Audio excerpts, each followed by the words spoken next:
다락방. 예수님은 제자들과 함께 조용히 식사를 하며 마지막 저녁을 보내려고 마음먹으신 것이 분명합니다. 그래서 미리 지인에게 부탁하여 그 집에 손님방을 빌려두셨습니다. 예수님은 그 방을 자리를 펴고 준비한 큰 다락방이라고 설명하셨습니다. 공관복음 저자들에 따르면 그날의 식사는 유월절 양을 희생시키는 의례에 이은 유월절 만찬이었습니다. 예수님은 제자들과 함께 유월절 음식 먹기를 원하셨다고 말씀하신 적이 있기 때문입니다. 그러나 요한에 따르면 예수님이 십자가에서 돌아가신 시간은 유월절 하루 전날로 유월절 어린 양이 죽임을 당하는 바로 그 시각이었습니다. 이에 이 두 시간대를 조화시키려는 다양한 시도가 있었습니다. 가장 좋은 방법은 둘 다 옳다고 인정하고 바리새인과 사두개인이건 갈릴리인과 유대인이건 서로 다른 그룹이 관찰한 바를 기록했다고 보는 것입니다. 이번 주에 우리는 예수님이 제자들의 발을 씻기시는 장면과 성찬 예식을 제정하시는 모습을 지켜보는 특권을 누릴 것입니다. 또 예수님이 성령에 대하여 가르치시고 제자들을 위해 기도하시는 것을 듣게 됩니다. 제자들의 발을 씻기시다. 저녁 잡수시던 자리에서 일어나 겉옷을 벗고 수건을 가져다가 허리에 두르시고 이에 대하에 물을 떠서 제자들의 발을 씻기시고 그 두르신 수건으로 닦기를 시작하여 요한복음 13장 4절 5절 말씀. 예수님은 제자들과 함께 식사를 하시다가 일어나 그들의 발을 씻기시고 자기의 본을 따르라고 말씀하셨습니다. 그래서 일부 그리스도인들은 오늘날도 그분의 행동을 그대로 따라합니다. 교황과 대주교, 왕과 여왕들은 여전히 성목요일이 되면 세족식을 행합니다. 일부 개신교 교회, 예를 들어 메노나이트 교회도 세족식을 성찬식에 포함시켜 시행합니다. 그러나 다른 일각에서는 예수님이 어떤 의식을 만드신 것이 아니라 평범한 문화적 관습을 나타내셨다고 믿습니다.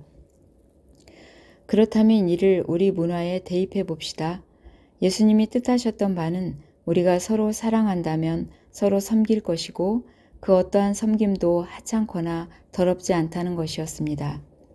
하지만 발을 씻기는 행동에는 겸손한 섬김의 모범 이상의 의미가 있습니다. 이는 구원에 대한 비유이기도 합니다. 베드로는 예수님이 발을 씻기려 하셨을 때 처음에는 그것을 거부했습니다.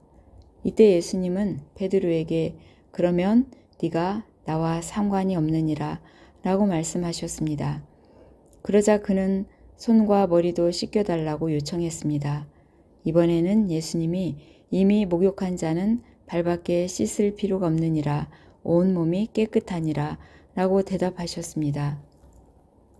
이 대화를 볼 때 씻는 것은 구원을 의미하는 것이 분명합니다. 이에는 두 단계가 있는데 첫째는 목욕이고 그 다음은 정기적으로 발을 씻는 것입니다. 이러한 구분 이면에 있는 사회적 관습은 그리 낯설지 않습니다. 저녁 초대를 받아 친구 집에 가는 손님은 가기 전에 목욕을 하고 단장을 합니다. 그러나 맨발로 걷거나 샌들을 신으면 발은 다시 더러워집니다. 그래서 친구 집에 도착하면 종이 나와 그의 발을 씻깁니다. 그러나 목욕을 다시 할 필요는 없습니다.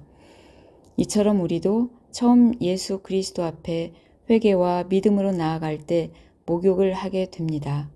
신학적으로 이를 칭의 또는 중생이라 부릅니다. 둘 다 세례를 받을 때 생생하게 극적으로 표현되며 되풀이될 수 없습니다. 그러나 우리는 계속해서 죄에 빠져들고 세상에서 사는 동안 진흙이 튀겨 더러워집니다. 이때 필요한 것은 또 다른 칭의나 중생 혹은 세례가 아니라 매일매일의 용서입니다. 이 용서는 주의 만찬에 꾸준히 참여하는 데서 상징적으로 표현됩니다. 이렇게 볼 때 베드로는 두 가지 상반된 실수를 저질렀습니다. 처음에는 씻김 받는 것 자체를 거부했습니다. 그러고 나서는 발만 씻으면 되는 상황에서 목욕을 요구했습니다. 부디 이 둘을 구분할 수 있도록 도와주시길 기도합니다. 오늘은 요한복음 13장 1절부터 15절을 읽고 묵상하시기 바랍니다.